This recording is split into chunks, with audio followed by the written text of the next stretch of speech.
신규 분양을 진행할 때 어떠한 리스크가 있는지 꼭 이해를 하시고 진행을 하시고, 신규 분양을 과장 광고하고 이러한 리스크를 설명을 안 해주는 게 그게 저는 가장 큰 문제라고 생각을 합니다. 정말 전문가와 진행하신다고 하시면 정확한 장점과 단점, 팩트를 기반으로 한 장점과 단점, 또한 계약서에 어떠한 불리한 조항이 있는지, 이 조항이 내가 미래에 어떤 식으로 나한테 불리하게 적용이 될지, 이런 부분에 대해서 로이어와 꼭 상의를 해보시고 결정을 하셔야 된다는 거죠. BC, 온타리오, 알버타, 모기지 브로커 제일입니다. 신규 분양 얘기를 오늘 또 하려고 하는데요. 지겨우시죠? 지겹더라도 제가 신규 분양에 대해서 자꾸 이렇게 이야기하는 이유가 뭐냐면, 여러분들이 정말 피해를 안 보셨으면 하는 마음에 다시 한번 핵심만 조금 알아보도록 하겠습니다. 너무 이 세일즈에만 치중하신 이런 리얼터 분들이 얘기하시는 거 보면은 집값 상승이 5%, 6% 이렇게 된다고 말씀을 많이 하십니다.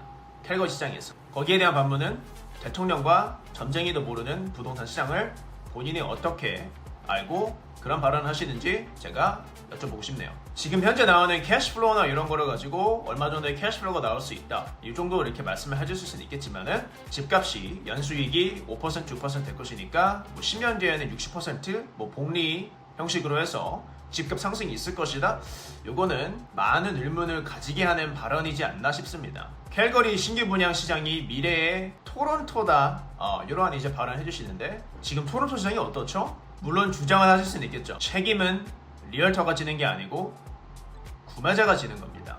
더럽고 치사해도 구매자가 짓는 거기 때문에 욕심 부리지 마시고 내가 감당할 수 있는 리스크만 안고 진행하시길 간곡하게 부탁드리도록 하겠습니다. 다음 페이먼트 5%만 넣고 진행할 수 있다, 이거를 이제 프로모션이라고 치고 빌더나 리얼터 분들이 광고하시는 경우들이 있는데, 아예 불가능한 건 아니지만은 항상 변수가 너무 큰 시장이기 때문에 이미 지어진 이런 상황이 아니라고 하면은 미래에 짓고 있는 것 같은 경우에는, 이거는 제 기준에서 말씀을 드릴게요. 이거는 정답이 없는 부분이긴 하지만 저는 항상 클라이언트의 안전부터 생각하기 때문에 제 기준으로 말씀을 드릴게요. 현재 지금 모기지가 나오시는 분, 또한 다음 페이먼트를 20% 이상 하실 수 있는 분만 진행하시라고 제가 말씀을, 이게 두 개가 되더라도 미래에 신규 분양 시장이 내가 구매했던 집 가격보다 낮게 나온다고 하면은 다음 페이먼트를 채워넣어야 되는 이런 상황이 생길 수가 있기 때문에, 저는 다음 페이먼트 20%를 포함해서 현금으로 추가적으로 20%에서 30% 정도 안전하게 가지고 진행을 하시라고 말씀을 드리고 싶습니다. 다음 페이먼트를 50% 하라는 말씀이 아니고, 내가 수가 틀어졌을 때 급한 불을 끌 수 있는 이러한 능력을 갖춰 놓으시면 좋을 것 같아요. 네 번째는 캘거리 신규 분양 시장 같은 경우에 새로 지어지는 이러한 물건 같은 경우에 전매가 안 되는 경우가 굉장히 많습니다. 집도 1년 6개월 있다가 팔아라, 이러한 조건이 걸려있는 경우도 있어요. 그렇기 때문에 꼭 계약서를 꼼꼼하게 읽어보셔야 됩니다. 돈이 없으면 없을수록 직업이 분반하지 않을 경우에 신규 분양으로 눈을 돌릴 수밖에 없는 게 현실이긴 합니다. 이러한 이제 현상이 BC나 온타리오에 굉장히 짙은데, 조심하셔야 될 부분을 제가 위에도 설명을 해드렸지만은 너무나도 변수가 크기 때문에 내가 지금 능력이 안 된다고 하면은 리스크가 굉장히 크다라고 꼭 이해를 하시고 진행을 하셔야 됩니다. 제가 항상 말씀드리는 부분이지만 과거와 미래는 우리가 알 수 없는 부분이기 때문에, 왕년에 내가 얼마 벌었다, 그래서 미래에 내가 얼마 벌 것이다, 이런 거는 통하지 않습니다. 죄송한 말씀이지만은, 혹은 내가 지금 인컴이 낮지만은 미래에 수익률이 굉장히 높아져가지고 이거를 클로징 하는데 무리가 없을 것이다, 미래는 아무도 알 수가 없죠.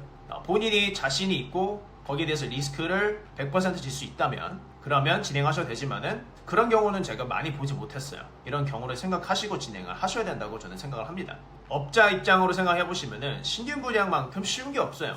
지어지지도 않은 집을 파는 거잖아요. 구매하시는 분이 모기지가 안 나온다, 그래버리면은 또 전매로 팔고 전매 수수료를 또 받아가면은 그만이거든요. 리얼터 같은 입장에서. 모기지 브로커 입장에서는 어떨까요? 무리하게 진행하신 분들 같은 경우에 3금융으로 진행을 하면은 3금융 수수료가 굉장히 높거든요. 3금융으로 진행하면은 그것만큼 쉬운 비즈니스가 없습니다. 다시 한번 말씀드리지만은 신규 분양이 나쁘다라는 얘기가 아닙니다. 신규 분양을 진행할 때 어떠한 리스크가 있는지 꼭 이해를 하시고 진행을 하시고, 신규 분양을 과장 광고하고 이러한 리스크를 설명을 안 해주는 게 그게 저는 가장 큰 문제라고 생각을 합니다. 정말 전문가와 진행하신다고 하시면 정확한 장점과 단점, 팩트를 기반으로 한 장점과 단점, 또한 계약서에 어떠한 불리한 조항이 있는지, 이 조항이 내가 미래에 어떤 식으로 나한테 불리하게 적용이 될지, 이런 부분에 대해서 로이어와 꼭 상의를 해보시고 결정을 하셔야 된다는 거죠. 저랑 많이 일하시는 리얼터 분들 중에서도 신규 분양을 하시는 분들이 있어요.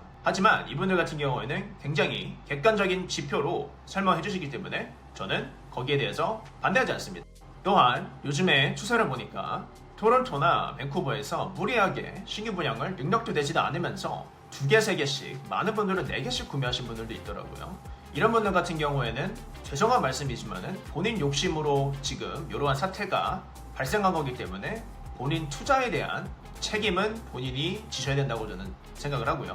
저는 모기지를 업으로 하고 있고, 그리고 부동산 투자도 굉장히 적극적으로 하고 있기 때문에 저 같은 경우에는 신규 분양을 설령 구매하더라도 2개, 3개씩, 4개씩 구매하는 경우는 없을 거라고 저는 생각을 합니다. 저는 리세일을 선호를 하고, 리세일을 제가 선호하는 이유는 뭐냐면 제가 컨트롤할 수 있는 부분이기 때문에 리세일을 선호를 합니다.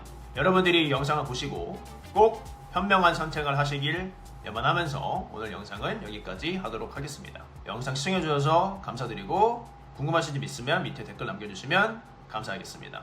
감사합니다.